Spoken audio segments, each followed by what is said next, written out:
soy María Ignacia Roche. Cuando son pasadas las 3:30 de la tarde, aquí comienza Punto Noticias. Y quiero comentar justamente con lo que ha sido la noticia del día. A eso de las 7 de la mañana comenzó una movilización, la segunda en lo que va en estas jornadas del movimiento No Más TAC, precisamente encabezada también por los camioneros que se reunieron en la zona norte de Santiago, precisamente en Quilicura, y también en la zona sur, en San Bernardo. En las imágenes que estamos viendo es porque fue el ministro de Hacienda, Ignacio Briones, quien desvió su auto para reunirse a conversar con los voceros. Y justamente de eso queremos conversar con Andrés Alarcón, vocero del movimiento No Más TAC. Hola Andrés, ¿cómo estás? Hola, buenas tardes, ¿cómo están? Bueno, por sobre todo estamos muy expectantes a qué pasó con esa reunión. Andrés, ¿nos podrías adelantar un poco? ¿Cuál? ¿Tú me preguntas por la reunión de ayer o la reunión que tuvo el ministro de Hacienda hoy día? La reunión que sorprendió a todos con el ministro de Hacienda justamente en la carretera. Ah, pero esa reunión la tuvo el ministro de Hacienda con los muchachos de Valparaíso. Ellos también nos están apoyando en las movilizaciones. Me imagino que ustedes están en contacto con este movimiento también para entender qué sucedió, si es que llegaron a algún acuerdo. Vimos ahí al ministro incluso con agenda en mano anotando las solicitudes.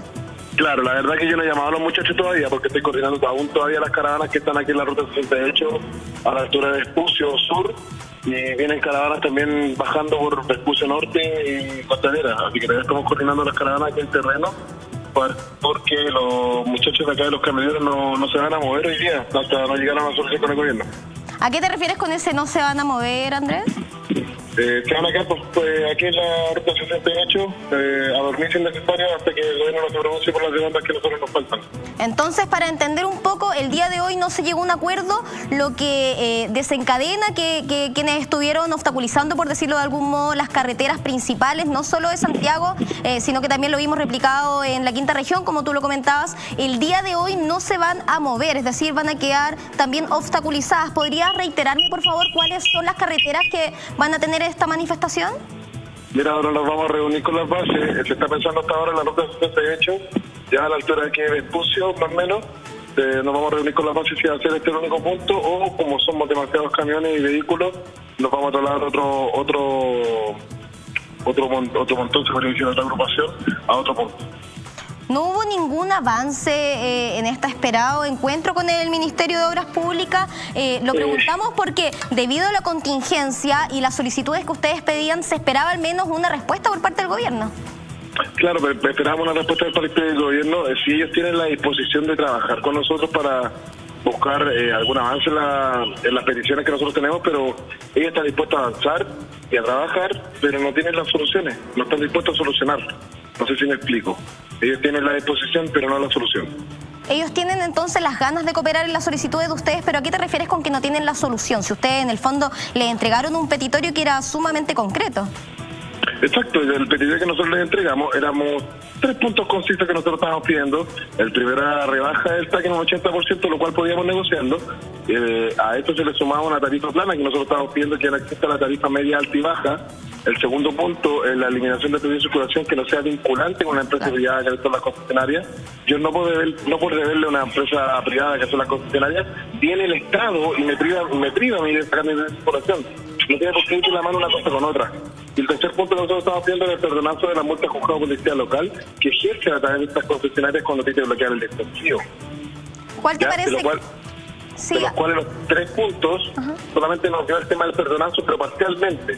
Me explico, las personas que tengan multa de juzgado de policía local, el ministerio está viendo, en caso todos los partes que tienen las personas, la persona que tenga mucho más parte o menos parte, que pague una cierta cantidad de todas sus partes que adeuda. Estamos hablando de un perdonazo de ¿cuánto porcentaje aproximadamente lo que ofrece el gobierno? No lo tienen ni siquiera claro ellos. O sea, para entender, de estos son 3 puntos principales, se desglosa un cuarto, y de estos 4 solicitudes que ustedes hacen, el gobierno solo accede a estudiar la posibilidad de un perdonazo, por llamarlo de esta manera, para exculpar así la deuda de ciertas personas por estos pórticos, pero tampoco les entregaron el porcentaje de este perdonazo. Tampoco nos entregaron un porcentaje, no sabe cómo lo van a graficar, no sabe cómo lo van a hacer para las personas que tengan muchas multas, las personas que tengan menos multas. No nos entregaron nada concreto tampoco. Sí tienen la disposición, pero no tienen la solución, como te lo digo. Igual llama la atención que comentes que está a la disposición, sin embargo que tampoco den respuestas, porque si hubiese disposición al menos podrían entregar alguna información, como por ejemplo de cuánto consideraría el porcentaje de este perdonazo, como se le llama. Estamos conversando con Andrés Alarcón del movimiento No Más TAC, para quienes se están uniendo a nuestra compañía, Andrés, y te quiero preguntar, ¿qué se puede esperar para las próximas horas y también para los próximos días? Porque me comentabas que los camiones que se encontraban movilizados no se van a mover, se van a quedar en las carreteras. Sí, no se van a mover los camiones, al menos todos los camiones que nos están apoyando ahora, que son alrededor de 700 camiones que tenemos. En Valparaíso tampoco se van a mover los camiones. Y vamos acá hasta esperar una propuesta del gobierno que se pronuncie por el tema de los 2 puntos que tenemos pendientes, que rotundamente nos cerraron en la puerta en la cara con las reuniones que tuvimos ayer, los 5 horas de la reunión de ayer. Y con respecto al punto 1 y el punto 2 que te acabo de nombrar, no tiene ninguna solución y ninguna luz de esperanza de poder negociar algo o buscar algo para la ciudadanía. Bueno, Andrés, nos vamos a mantener expectantes también para ver cómo evoluciona esta noticia y, por supuesto, en contacto por cualquier cosa que suceda. Te agradezco desde ya el contacto telefónico. Ok, no hay problema, que estén bien. Hasta luego. Chao. Y hablábamos lo que fue la noticia del día, también se compartió, al menos en todos los medios nacionales, con lo que fue la manifestación en la comuna de Providencia, y que llamó bastante la atención porque esta vez se desplazaron un poco más hacia el oriente, hacia donde está el emblemático Mall Costanera Center, y para eso quiero saludar a nuestro periodista César Millar, que se encuentra desde el lugar. Hola, César.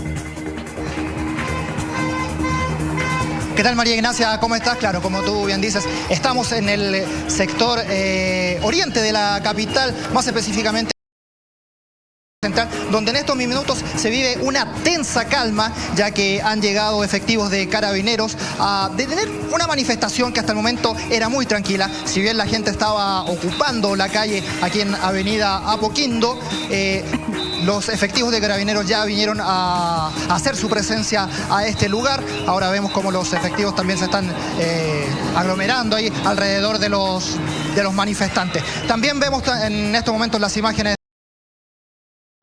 cómo se está realizando ahora una barricada ahí en lo que es Avenida Tobalaba con Apoquindo. Recordemos que la manifestación inicialmente se había convocado en el Costanera Center a las 5 de la tarde, pero esta se adelantó a las 14 horas debido al cierre de este mall capitalino, que decidió finalmente cerrar sus puertas el día de hoy. Y lo que llama mucho la atención también son los reclamos de los mismos trabajadores del mall. No haberles avisado el cierre de sus locales y que habrían llegado efectivamente al Mall Costanera Center, siendo ahí notificados de que hoy día no se abriría ese mall. Mucha molestia entre los trabajadores, quienes algunos tuvieron que desplazarse más de 2 horas hasta su lugar de trabajo. Llama la atención también que el Mall Costanera Center haya decidido hoy día cerrar ante el llamado de manifestaciones y no lo haya hecho anteriormente, porque, a ver, todos sabemos que es un lugar donde algunas la opción de suicidarse ahí, pero ahí lamentablemente no cerró el mall. Esta vez sí lo cerró, está totalmente cercado por Carabineros. Nosotros pasamos por ahí hace algunos minutos atrás. Ahora la situación es la que ven ustedes en pantalla, con manifestantes cercados por Carabineros y donde se está produciendo ahora una barricada. Ahora, César, por supuesto. César, sí, bueno, los vecinos se despertaron hoy día y se... sabemos que lo amigo, suélteme, que estoy en vivo. Estoy en vivo. El llamado acá siempre... el caballero teníamos un pequeño problema, que me estaba avisando que una señora es... El llamado es a manifestarse, me tomó con fuertemente. Siempre, me estaba tomando fuerte. ¿Sí? Sí, el llamado siempre. Por supuesto, el caballero me estaba diciendo sobre por qué no dicen que ellos son unos vagos. Y él me tomó fuertemente de los hombros. No sé qué quería el caballero, me empezó a decir cosas. Inaceptable. Sí, a ver, vamos a hablar con alguien acá. Caballero. La gente que protesta fueron puros cabros chicos que no han trabajado nunca, no tienen ni idea. ¿Pero no cree que las demandas son válidas? Son válidas demandas. Pero nosotros también tenemos demandas que queremos hacer, pero seguimos trabajando, pues hay que producir. ¿La persona que acaba de salir acá, quién es? Es una persona que trabaja en el interior de la obra. ¿Es normal que él actúe con este nivel de violencia? No tengo idea, no sé, no vi la violencia que tenía. Pero yo lo que te puedo decir es que está bien las demandas, pero no podéis paralizar la calle, no podéis generar problemas, nosotros estamos produciendo. Me hablabas. Nada puede relativizar la violencia. El llamado y el micrófono, por supuesto, y la pantalla de Punto Noticias está abierta, pero siempre manifestarse con respeto, sobre todo para una persona que se encuentra trabajando como tú. Esperamos que ese funcionario pueda al menos identificarse, porque en ningún caso vamos a relativizar un acto como este. Te quiero preguntar, regresando a lo que es la contingencia, que es el motivo que te tienen desde ese lugar. Muchas personas en redes sociales acusaron y comentaron que habían escuchado disparos. ¿Tú pudiste?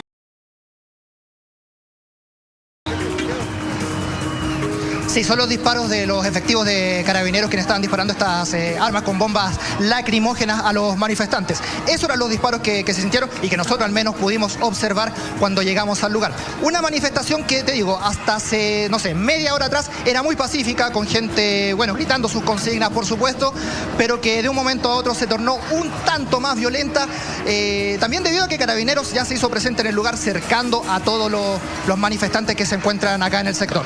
Llama la atención que estas manifestaciones se estén desarrollando más hacia el oriente. Sabemos que estaba llamado el convocado para las 5 de la tarde, sin embargo, habrían sido estudiantes, como ellos mismos se presentaron, quienes habrían adelantado un poco la manifestación. Te agradezco, César, tu contacto y por supuesto nos mantenemos al tanto por cualquier cosa que suceda. Hacer un esfuerzo extraordinario fueron las palabras del presidente Sebastián Piñera con lo que respecta a este ingreso mínimo garantizado. Y para eso quiero saludar a Arturo Martínez, presidente de la Central de Trabajadores de Chile. ¿Cómo estás, Arturo? Hola, muy bien. Cuéntame, como dirigente, ¿cómo recibiste esta explicación por parte del presidente Sebastián Piñera? Incluso una de las preguntas uno de los periodistas es que si podía explicar en palabras simples qué significa este ingreso mínimo garantizado, que ahora es de 350.000 pesos, pero que entendemos es algo así como una subvención por parte del gobierno. Bueno, lo que está haciendo el gobierno es que con plata de todos los chilenos subsidiemos a aquellos empleadores que supuestamente no pueden pagar pagan el salario mínimo. Y este es un aporte de 49.000 pesos porque el salario mínimo hoy día está en 301. Entonces estos 49.000 pesos dicen que los van a cobrar por otro mecanismo que no sea pagado por el empleador y que no tiene descuentos previsionales. A mí me parece que es una forma de enfrentar el problema, pero lo está enfrentando con recursos de todos los chilenos. Aquí lo que hay que hacer es pedirle a las empresas que se pongan y solamente ayudar a aquellas empresas que están con problemas y no tienen espaldas para hacer un aporte hoy día en este tema del salario. El salario mínimo debería ser fijado en Chile en 400.000 pesos. ¿Con respecto a la línea de la pobreza te refieres tú? Sí, porque además le descuentan las imposiciones previsionales y quedan 320. Entonces, con 320.000 pesos aún es complicado para mucha gente que solamente gana el salario mínimo. Pero yo creo que hay que valorar lo que ha hecho el gobierno en ese sentido, pero no alcanza, porque no es solamente la gente que gana el salario mínimo, hay gente que está ganando 320.000 pesos, 350.000 pesos hoy día y eso es muy poco. Hay que establecer un salario mínimo de 400.000 pesos. Entonces, para entender un poco, Arturo, ¿tú sientes que la medida es la adecuada, sin embargo, el monto es demasiado bajo? No, yo lo que digo es que el monto es bajo, pero además de eso, siento que está haciendo solamente el Estado el esfuerzo. Y aquí hay gente que puede hacer otro esfuerzo, que se está quedando callado. Hay empresas que han dicho, yo estoy de testigo de que varias empresas me han llamado que van a subir a 500.000 pesos el salario mínimo. Y yo creo que hay muchas más que lo pueden hacer. Entonces, Arturo, con respecto a esto, le han consultado justamente al presidente Sebastián Piñera por lo mismo y él comenta que si es que se le delegara un poco la responsabilidad a los privados podría incrementar la tasa de desempleo. ¿Cómo podrías contestar tú a eso? Esa situación siempre se ha planteado y yo creo que es un eslogan que no tiene mucho que ver. Yo no creo que por 50.000 pesos más una empresa no va a contratar gente. Yo creo que aquí lo que hay que hacer es poner un salario mínimo decente y que los empresarios sean capaces de pagar ese salario mínimo decente. No podemos subsidiar a la empresa con salario mínimo bajo. Yo creo que ese ha sido el problema de Chile. Por tener empleo dicen no le podemos pagar más. No, señor, aquí las empresas pueden pagar más y no van a dejar de contratar si necesitan contratar. ¿Cuál propuesta, Arturo, le podrías entregar tú como presidente de la Central de Trabajadores de Chile a las pymes que sabemos que podrían ser las principales perjudicadas en el caso que tuvieran que subir los ingresos por parte de los privados? No son todas las pymes. Yo sé que hay pymes que no tienen espalda para eso. Ahí el Estado tiene que ir con este aporte. Pero hay otras pymes que sí pueden pagar 400.000 pesos de salario mínimo. Entonces, todas las que no puedan pagar, que tengan 3, 2 trabajadores, esas empresas yo creo que sí hay que ayudarlas a que paguen los 400.000 pesos. Pero yo soy testigo que hay empresas con más espalda que pueden hacerlo igual. Arturo, de las personas con las que he tenido la posibilidad de conversar este tema y que están un poco relacionados a lo que tiene que ver con el ingreso mínimo garantizado, siempre me habían comentado que la solicitud era cerca de 500.000 pesos, sin embargo, por primera vez escucho por parte de un dirigente que baja un poco la cifra a los 400.000 pesos. ¿Eso es en relación a qué? ¿Algún estudio? ¿A la línea de la pobreza? ¿Cuáles son los gastos promedio? Yo lo que digo es que a todos les gustaría tener un salario mínimo, ojalá mayor de 500.000 pesos, pero hay una realidad que asumir. Yo creo que hay que poner el salario mínimo sobre la línea de pobreza y yo creo que lo mínimo que puede ser son 400.000 pesos. Y el gobierno está llegando a 350 para cerca de 500.000 trabajadores, que son los que se van a ver beneficiados, y no todos. Entonces, aquí hay otro problema. Los que ganan el mínimo son cerca de 600.000, pero hay mucho más gente, como 1 millón de personas que gana poquito más del mínimo, y eso también están perjudicados. Claro, sobre todo la clase media, que sabemos que es la que en su mayoría también se encuentra sumamente endeudada. Entonces, al parecer esta solución no favorecería a la mayoría de los chilenos y favorecería, si es verdad, al quintil más bajo, pero no de la mejor forma, ¿no? Exacto, ese es el problema. A mí me gustaría un salario mínimo todo lo que más se pudiera, sobre 500, pero yo creo que debemos establecer una cifra sobre la línea de pobreza y trabajar desde ahí más para allá, y luego establecer un mecanismo de reajuste anual para no estar todos los años con esta miseria que se reajusta en el Parlamento. Muchas gracias, Arturo Martínez. Pero yo quisiera agregar un poquito más. Sí, por supuesto. Hay empresarios que han llamado a establecer un salario mínimo de 500.000 pesos a su empresa, pero son para sus trabajadores contratados directos. Pero estos empresarios, estas empresas tienen externalizado y tienen empresas contratistas pagando el salario mínimo de 301.000 pesos. Yo creo que lo que tienen que hacer es llamar a sus empresas contratistas que paguen también los 500.000 pesos. Muchas gracias, Arturo. Quedamos en contacto. Sabemos que esta noticia va a ir evolucionando y, por supuesto, las pantallas de Punto Noticias están abiertas. Muchas gracias. Gracias. Adiós. Bueno, comentábamos todas las cosas que están sucediendo, pero pareciera que todo tiene una base, y esa base, al parecer para muchos, es la educación, y para eso quiero saludar a María Teresa Flores, académica del Departamento de Estudios Pedagógicos de la Universidad de Chile. ¿Cómo estás, María Teresa? Bien, buenas tardes. ¿Cómo responde justamente a eso que mencionan muchos, que es la educación, en el fondo, una de las bases que se ha debilitado desde un comienzo y que hoy tiene en jaque, pareciera, muchas otras solicitudes? O sea, básicamente, bueno, me parece súper importante que el tema de educación empiece a aparecer en la agenda para no repetir cosas como las que pasaron en movimientos estudiantiles y sociales anteriores, donde por quedarnos con el eslogan de educación gratuita de calidad para todos, finalmente terminamos con cosas como la Ley General de Educación, que terminan... La LOGE, que fue lo que... Claro, la LOGE que termina... Los pingüinos. Claro, o sea, lo que pasa es que la LOGE se supone que es respuesta al movimiento pingüino, pero finalmente acentúa el modelo educativo que los mismos pingüinos estaban cuestionando. Me explico.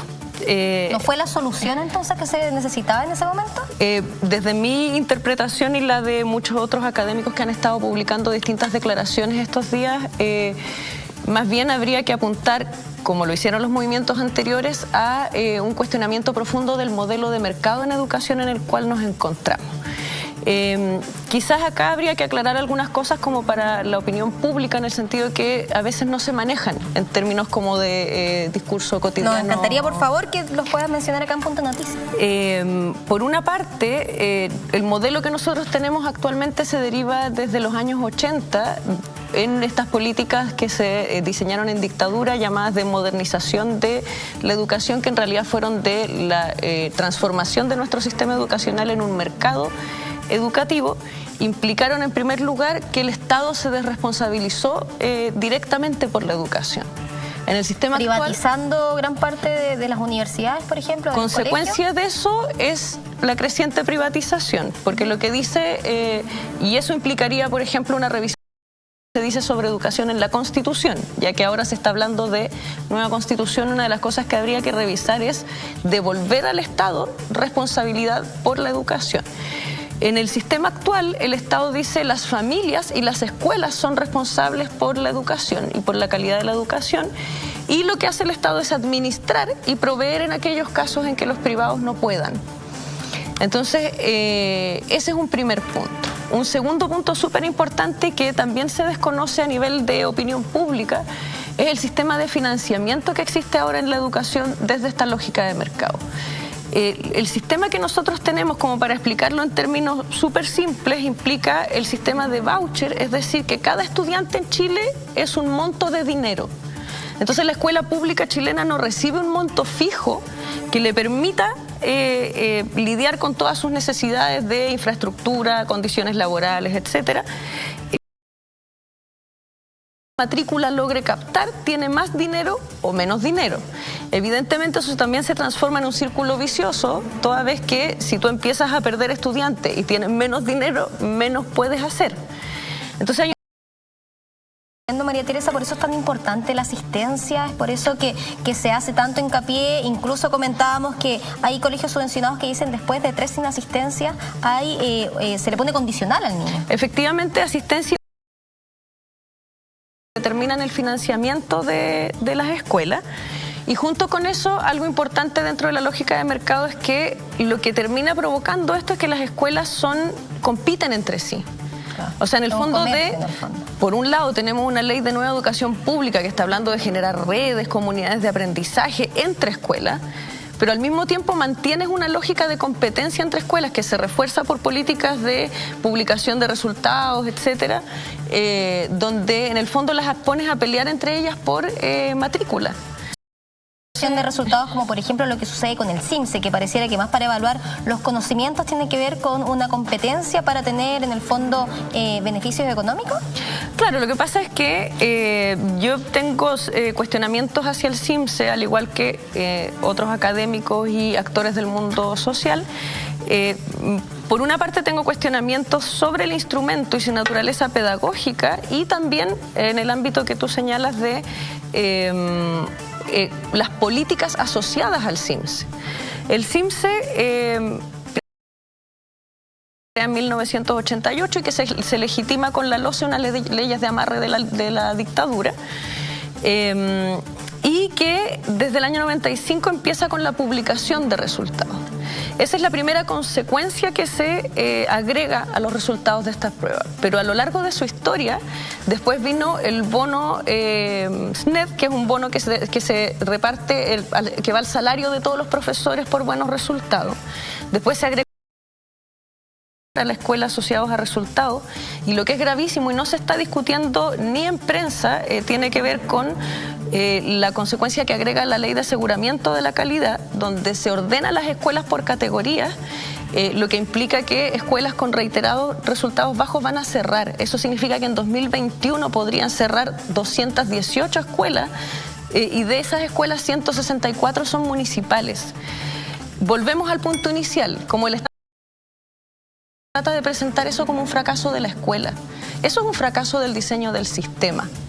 El Estado ahí lo que está haciendo, en lugar de... Porque cuentan con menos recursos, cuentan con, quizás con menos profesores. O sea, tú tienes políticas ahora donde pareciera que la lógica es generar más selectividad y es generar un liceo bueno por comuna, por ejemplo, o por territorio, cuando en realidad lo que tú deberías estar haciendo, si asumieras la responsabilidad como a toda la educación pública.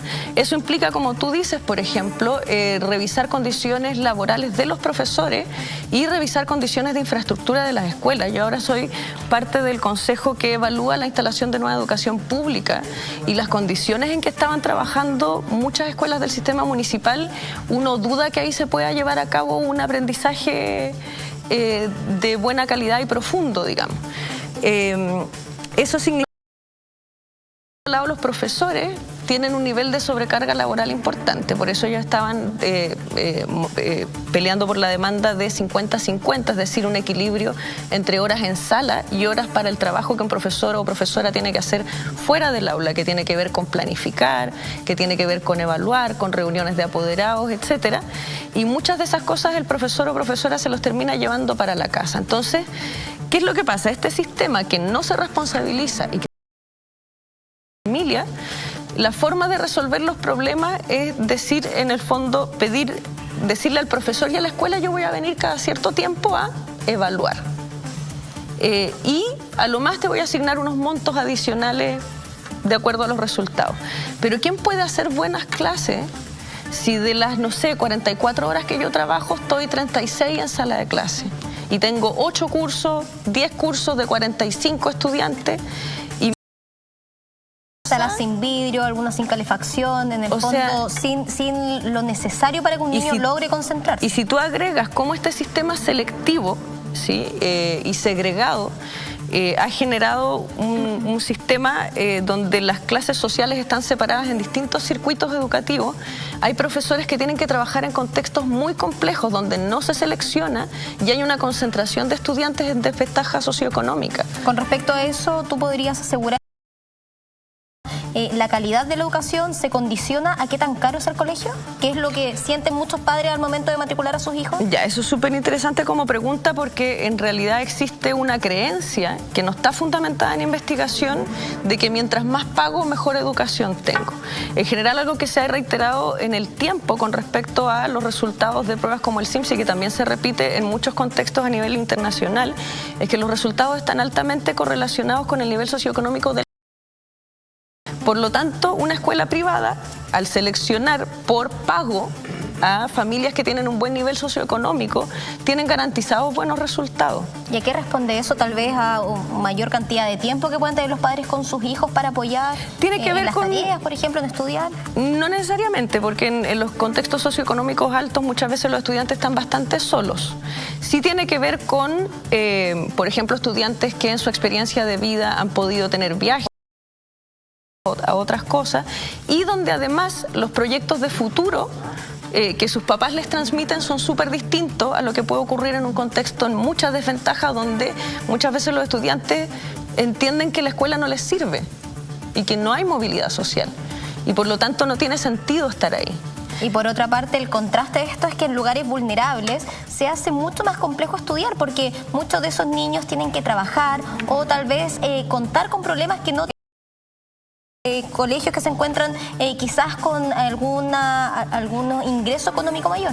Claro, o sea, ahí tú te encuentras con. Por eso el problema con estas lecturas desde los resultados tan duros simplifican estas realidades. O sea, muchas veces detrás de un niño que no está teniendo buenos resultados puede haber una situación de abuso, por ejemplo. O sea, yo que trabajo con estudiantes de pedagogía y con profesores de aula, esas historias uno las escucha. Lo que pasa es que cuando el diseño de la política está muy lejos de la cotidianidad del aula,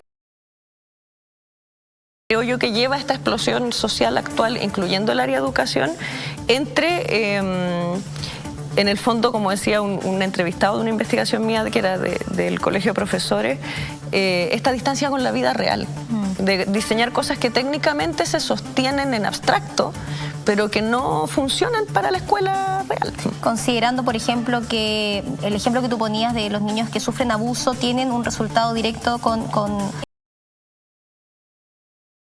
considerando además que en sectores más vulnerables no se encuentran, por ejemplo, con los ingresos para poder proporcionarle un psicólogo. En el fondo pareciera que todo es como una cadena. Es que por eso, pues, si ¿no? Volvemos al inicio, si tú no tuvieras un modelo de mercado en educación, sino que un Estado responsable por la educación, pasaría como en otros contextos donde a ti no te importa si vas a la escuela de la esquina, de 10 cuadras más allá, o en la otra comuna, porque sabes que ahí el Estado te está garantizando condiciones mínimas para que todos tengan acceso a una buena educación. Y lo otro que quería decir, que me quedó pendiente de el otro tipo de cuestionamiento, porque un problema con el CIMSE tiene que ver con la gran cantidad de consecuencias, porque eso termina distorsionando el trabajo de toda la escuela para obtener un buen resultado. Entonces da lo mismo si yo hago cambios, no sé, pues en la línea o formación de pensamiento crítico, si al final toda la vida de la escuela se va a jugar en un conjunto de preguntas que la mayoría son preguntas de selección múltiple con una respuesta correcta. Pero por otro lado hay un cuestionamiento pedagógico, y eso muchas veces las personas que trabajan en medición pero que no están en el campo de la pedagogía no logran captarlo bien, que tiene que ver con que una evaluación promueve cierto tipo de aprendizaje y cierto tipo de pedagogía y afecta la práctica de los profesores. Entonces, este tipo de prueba lo que está generando, contra su promesa como evaluación de mejorar la calidad, es empeorar la calidad. O sea, yo tengo muy de cerca, y también lo he investigado, y salió ahora también como resultado del sondeo docente del Colegio de Profesores, con más de 6.000 profesores encuestados, ha salido en la encuesta CIDE también, la forma en que esto termina transformando las aulas en lugares donde los estudiantes hacen guías, donde van mecanizando respuestas de selección múltiple. Y el aprendizaje se ha transformado en eso. Entonces, no puedes llegar a tener un aprendizaje en lo que aprendizaje profundo, de calidad, distinto de la idea de resultados numéricos en este tipo de pruebas, si tienes a la escuela trabajando en ese sentido. ¿Te parece a ti que la metodología, por ejemplo, de la selección múltiple, como tú lo comentabas, no es la idónea para poder calificar si es que efectivamente el niño ha tenido avances en conocimiento? O sea, no es que sea idóneo o no idóneo. Como yo trabajo con mis estudiantes de pedagogía, uno se sitúa coherente con lo que quiere promover. Si lo que tú quieres es formar mano de obra barata, puedes hacer muchas pruebas de esa manera, donde lo que tú desarrollas son habilidades básicas de no lectura, sino que de codificación y operaciones básicas, etcétera. Sin embargo, ¿es que esa es la formación que está dejando un poco la educación actual? Al menos con el CIMSE. O sea, la pedagogía que subyace al CIMSE es principalmente una pedagogía de naturaleza conductista, y donde, o sea, para terminar la idea, digamos, si por otro lado tú tienes legislaciones donde te comprometes con un concepto integral de calidad que va mucho más allá de lectura y matemática, y donde se habla de cosas como la creatividad, el pensamiento crítico, la docencia innovadora, es difícil que con ese tipo de evaluación tú vayas a lograr eso. Para que una persona desarrolle pensamiento crítico, por lo menos tiene que aprender a desarrollar una voz personal. Y buscando la respuesta definida, no se va a lograr eso. Y junto con eso, nunca va a llegar a entenderse a sí mismo o a sí misma como creador de conocimiento, porque va a entender que el conocimiento es una cosa, que es una verdad que alguien ya diseñó y que yo tengo que reconocer, digamos. Y en ese mismo sentido, entonces, la PSU, que sabemos que tiene este mismo formato, ¿entra en el mismo análisis? Efectivamente, quizás la única diferencia que podríamos hacer tiene que ver con que la PSU tiene un propósito más claro que el CIMSE. El CIMSE tiene demasiados propósitos simultáneos. Ya ha demostrado escasamente que cumple ese propósito. Sí, pero pareciera que la PSU tiene un impacto directo en los estudiantes. Sí. O sea, la PSU efectivamente, claro, tiene un impacto directo porque tiene altas consecuencias para los estudiantes, y está en la misma lógica de la selección múltiple, de la mecanización. Del memorizar más que entender. Ahí hay una precisión, porque memorizar sería ser poco precisos con lo que evalúan este tipo de pruebas. La forma en que se construye tanto el CIMSE como la PSU efectivamente requiere que no solo se considere la memoria, sino que habilidades desde las más básicas a las muy limitadas en formato, como para permitir un desarrollo de habilidades de mayor complejidad. Ahora, por lo menos la PSU se encuentra en proceso de rediseño. Todavía no se tiene mucha claridad sobre cuál va a ser la dirección de ese rediseño, pero debe ser como en un par de años más que ya tiene que estar listo ese rediseño. Entonces, por lo menos ahí hay un proceso y un compromiso. Vamos a ver qué sale ahí de la propuesta. Pero en el caso del CIMSE, algo que a mí me sorprende es que pese a aumento creciente de el carácter negativo del efecto que tiene esta prueba y de problemas también con el instrumento como tal, exista como una falta de voluntad política finalmente para repensarlo. Y una aclaración, eso no significa que no tengamos evaluación, que eso también es una creencia súper común, que entonces lo que vamos a hacer es que, ¿cómo vamos a saber si lo estamos haciendo bien? Entonces ya no evaluamos. Sino que la idea es poder entender que esta evaluación no es una evaluación con un alto grado de validez porque no está cumpliendo con su función evaluación y poder darnos el tiempo de construir con participación de los actores de la escuela y de las comunidades escolares y del sistema educacional para romper con estas lógicas verticales de la evaluación externa en la construcción de un nuevo sistema de evaluación que sea formativo, que sea democrático, que sea contextualizado, que acoja la diversidad en lugar de estandarizar. Entonces tendríamos que estar ahora y aprovechando este espacio en que de las bases de todo el sistema, es la oportunidad, creo yo, para, en lugar de seguir haciendo acomodos de artículos en proyectos específicos, nos hagamos un replanteamiento profundo de todas las bases. Comenzar por las bases y sobre todo en algo tan fundamental como la educación. Sin embargo, antes de que comenzara este estallido social, sabemos que justamente la ministra Cubillo estaba siendo fuertemente cuestionada. Pareciera que se está viviendo un momento de debilidad, por llamarlo de alguna forma, y ahora los padres, los apoderados sobre todo, se encuentran un poco nerviosos. Sabemos que la fecha del CIMSE precisamente para los cuartos básicos fue suspendida, al parecer aplazada. ¿Qué pueden esperar ellos? Bueno, por lo que pueden esperar desde el análisis crítico que yo hago del CIMSE es que al menos es más probable que sus hijos vayan a estar teniendo una práctica pedagógica más relevante que la que estaban teniendo antes de la suspensión. ¿Te parece entonces algo positivo en el fondo? O sea, si le tratamos de dar la vuelta positiva, digamos, antes del estallido, mis estudiantes en práctica, que están en muchísimos centros de práctica distintos, me relataban cómo están las escuelas en este periodo. En este periodo se altera toda la vida de la escuela porque viene el CIMSE. ¿Te refieres a este periodo por la fecha del CIMSE, no por el estallido social de manifestación? Justo antes del estallido, mis estudiantes les tocaba estar en sus prácticas porque en octubre, noviembre es el periodo del CIMSE. Entonces, como en septiembre, octubre empieza todo un periodo donde en muchas escuelas lo único que se hace es hacer pruebas de ensayo CIMSE y se altera toda la práctica de la escuela en relación con eso. Y también se estresa mucho a los niños, ¿no? Claro, entonces lo que es súper importante transmitirle a los apoderados es que tanto estudiantes como apoderados tienen el derecho de oponerse a esta evaluación. Ahora, para los profesores es más complejo. Eso es sumamente interesante y me gustaría que lo pudieras desarrollar un poco más. ¿A ti te parece que los padres debiesen oponerse a rendir esta prueba? O sea, yo no soy quien para decirle a los padres, pero sí creo que hay que informar a los padres en el sentido de que desde estas lecturas simplistas de los resultados muchas veces los papás no saben que esta prueba lo que está haciendo es más bien dañar la experiencia pedagógica y el aprendizaje de sus estudiantes más que favorecerlo, en el sentido de que la cultura evaluativa centrada en resultados, y lo mismo que pasa con las notas, genera aprendizaje superficial. Eso significa que los niños, y ellos probablemente lo ven en sus hijos, genera que los niños se concentren en preparar la prueba, dar la prueba, obtener el resultado y después se me olvidó. Eso significa que la motivación de los estudiantes ya no es el aprendizaje como tal, que es lo que les serviría para el resto de su vida, ni el aprendizaje profundo, sino que es más bien la obtención de ese resultado.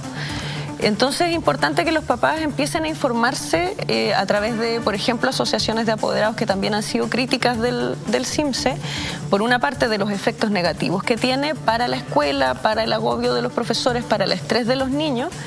De hecho hubo toda una discusión, por ejemplo, en su momento por el CIMSE de segundo básico, porque ya era terrible tener sometidos a niños que a ese tipo de pruebas que es una sobreescolarización de la infancia y va en contra de todos los principios de aprendizaje en la infancia.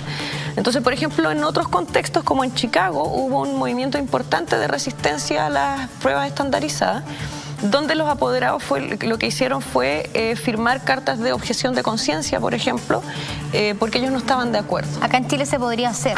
En Chile, para los estudiantes y los apoderados no tiene ninguna consecuencia que los estudiantes no den el CIMSE. Pero pareciera que de manera interna para la sí escuela, se castiga. Lo que pasa es que, claro, el problema es, como esto tiene consecuencias para la escuela, económicas y ahora de posible cierre, entonces es toda una especie de círculo vicioso que al finalmente no está redundando en buenos aprendizajes y en la educación que, creo yo, es la que está demandando el movimiento social. Hay colegios donde incluso amenazaban, por decirlo de alguna manera, con anotaciones negativas en el caso de no ir a rendir el CIMSE, o sea, algo que sabemos que es como que fuese un castigo. Hay de todo, o sea, yo he visto promesas de paseos, de pizzas, de sietes, de, por ejemplo, que se le pide amablemente a los estudiantes de bajo rendimiento que se vayan a pasear al patio durante el CIMSE. Hay colegios, disculpa, es que me parece sumamente grave, hay colegios en los que se les pide a alumnos que tienen menor rendimiento que no den el CIMSE para no bajar el promedio. Claro, hay escuelas que también, pero sí para hacer un análisis más complejo de eso y no responsabilizar a la escuela, sino que a la política. Al sistema, en el fondo. Es súper importante analizarlo de esa manera, digamos. También hay contextos, por ejemplo, donde se refuerza sobre todo el trabajo de los estudiantes con mejor rendimiento. ¿En qué sentido? Como el puntaje es del grupo completo, eso sube el puntaje del grupo. Claro, el tema es que uno puede entender que si a ti te están diciendo te voy a pagar menos, vas a tener menos dinero y te puedo cerrar. Hay una presión implícita. Hay una presión implícita. ¿Y por qué se hace eso? Porque como el CIMSE no tiene consecuencias para los estudiantes, no hay cómo saber si los estudiantes lo están rindiendo en serio o no. Porque que es distinto a la PSU. La PSU tiene una consecuencia para el estudiante. ¿A qué te refieres con rendirlo en serio? En el sentido de un requerimiento básico de validez en evaluación es que la persona evaluada está haciendo su mejor esfuerzo. Porque si no, lo que tú puedes estar evaluando es que el estudiante está aburrido dando la prueba. Claro. Y en ese caso el resultado y su interpretación se distorsiona.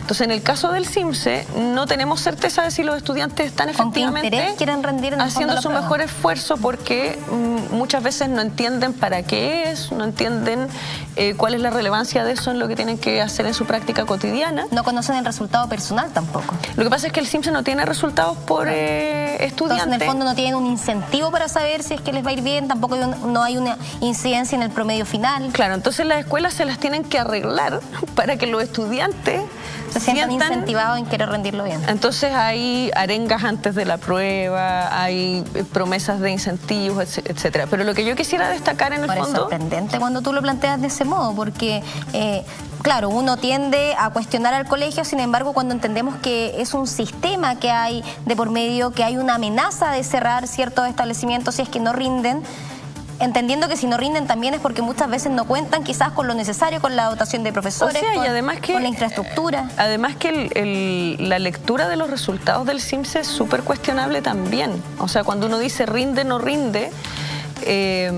volvamos a la lógica desde la que está elaborada, digamos. O sea,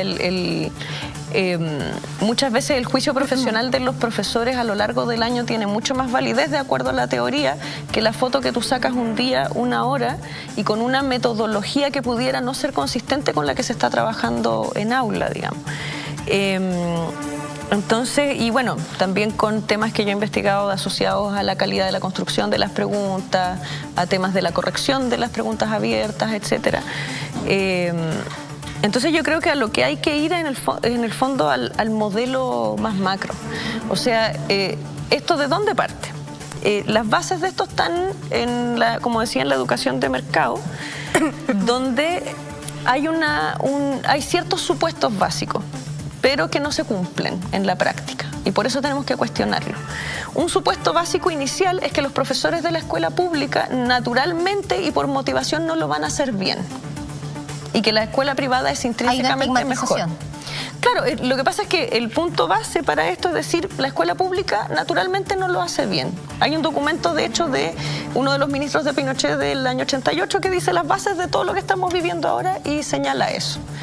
Entonces, como los profesores de la escuela pública y las escuelas públicas no lo van a hacer naturalmente bien, tenemos que poner los incentivos adecuados. María Teresa, ¿por qué se da esta diferencia en el sector de la educación escolar y no con la universitaria? Pareciera que la universitaria está mejor calificada el sector que son las universidades estatales. Probablemente porque ahí ha sido menos invasivo, quizá. O sea, de todas maneras... ¿El sistema te refieres tú? Hay cierta entrada de la mirada mercantil a la educación superior también. O sea, por ejemplo, en el sentido de cómo las lógicas de calificación académica están asociadas a indicadores cuantitativos. Claro, pero pareciera que las universidades estatales tienen una mejor reputación en el mercado laboral que las privadas, a diferencia de los colegios. Sí, claro. O sea, que en el fondo eso ha tenido que ver con que ha sido más complejo también el tema de condicionar tanto a la universidad a estas medidas y porque, por ejemplo, los procesos de acreditación, con todos los cuestionamientos que uno pudiera tener de cosas que se pueden mejorar, es súper distinto en su lógica a lo que pasa con la evaluación externa. Si tú miras los procesos de acreditación, por ejemplo, están basados mucho en juicio entre pares. Están hechos en procesos de autoevaluación.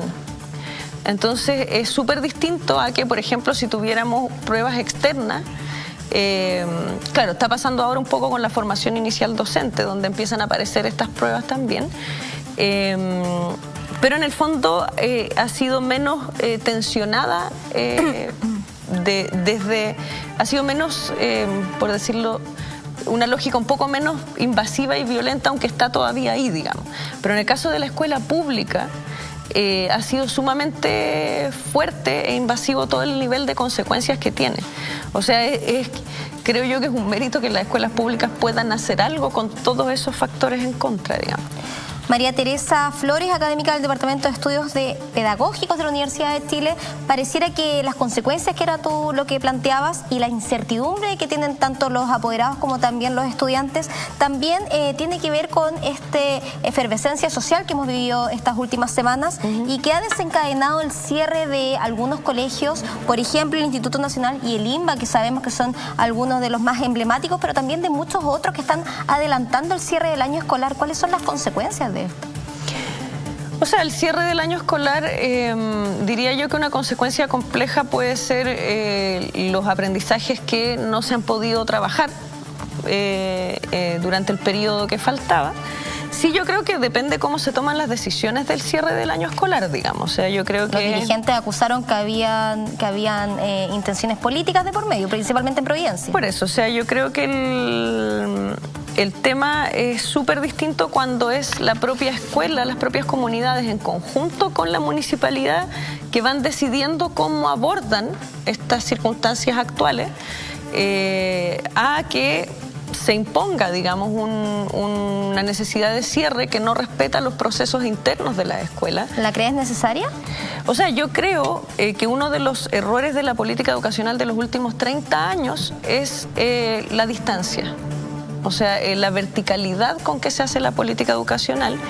En la investigación de Fondesit en la que estoy ahora, precisamente estudiamos cómo se construye la política educacional en Chile. Y uno de los problemas es que los actores de la comunidad escolar y los profesores ven a la gente que hace políticas como personas que están sentadas en una oficina pensando cosas que son reales en un mundo imaginario, digamos, y que no están conectadas con el aula. Y a la vez, la gente que diseña política tiene una muy mala visión de los profesores. O sea, yo tenía entrevistados que han estado encargados de políticas importantes en Chile, diciendo que a los profesores no se les puede dar mucho rol en el diseño de políticas porque no saben mucho. Y hay todo un desconocimiento del saber experiencial docente que es súper importante para esa toma de decisiones. Entonces yo creo que lo que hay que romper también no tiene que ver solo con las políticas, sino que con la forma de diseñar las políticas. Y es un poco en la lógica de esta discusión de asamblea constituyente, qué sé yo, la participación. Entonces, mientras sigamos diseñando políticas y mirando a la escuela solo como una mera ejecutora de políticas que pensaron otros, esas políticas no van a funcionar. María Teresa, en los pocos minutos que nos quedan, me gustaría que nos entregaras una reflexión y una radiografía, en el fondo desde el ámbito educacional, estudiantil, con toda esta efervescencia social y solicitudes que se están pidiendo de manera tan espontánea. O sea, yo creo que también un poco en relación con lo que tú preguntabas, con qué hacer con el cierre del año escolar, qué sé yo creo que esto tiene como punto positivo ponernos la mirada a largo plazo. O sea, esto abrió una puerta necesaria. Una puerta necesaria que, claro, al no haberse escuchado las demandas de sucesivos movimientos, esto iba a explotar en algún momento, digamos. Entonces, lo que hay que aprovechar ahora es con altura de miras, digamos, el poder convocar a un diálogo genuino cercano, abierto a la escucha, a los distintos actores relevantes del mundo de la educación, para ahora co-construir un nuevo sistema educacional donde lo que se privilegie sea una mayor justicia social, digamos, una mayor igualdad. ¿En qué sentido? En lo que hablábamos al principio, o sea, que el Estado vuelva a asumir una mayor responsabilidad por la educación pública, donde se detenga el posible cierre de educación pública, donde no tengamos que estar, donde reemplacemos este control externo y desconfianza por formación docente y por confianza, que es lo que de hecho tienen países que les va bien en educación, confían en los profesores y los fortalecen, en lugar de estar desconfiando de la escuela. Entonces creo que como reflexión final tenemos una gran oportunidad. O sea, llevamos 30 años donde lo que hemos hecho en realidad es hacer pequeños ajustes a cuerpos legales que no han cambiado el modelo de fondo. Y esos pequeños ajustes lo único que han generado son contradicciones. O sea, una ley que pide inclusión, pero al mismo tiempo lo que digo es que si no homogeneizo van a cerrar mi escuela. Contextos donde hay educadoras diferenciales que están teniendo que excluir más que incluir, por ejemplo. Entonces, más que seguir generando legislaciones ajustadas tensas y donde las tensiones las termina resolviendo la escuela como puede, es sentarnos a conversar con todos los actores relevantes para que esos actores relevantes no solo sean consultados como se ha hecho muchas veces y después la propia autoridad la que sistematiza e incluye, sino que sean los que co-construyan y co-diseñen el nuevo sistema de educación que ojalá emerja de este movimiento. María Teresa Flores, te quiero agradecer por esta profunda y necesaria conversación, sobre todo en televisión abierta, como tú comentabas, que cuesta tanto. Para eso está justamente Punto Noticias, académica del Departamento de Estudios de Pedagogía de Universidad de Chile. Y a usted les quiero dar las gracias. Nosotros regresamos mañana con Punto Noticias a las 3:30 de la tarde.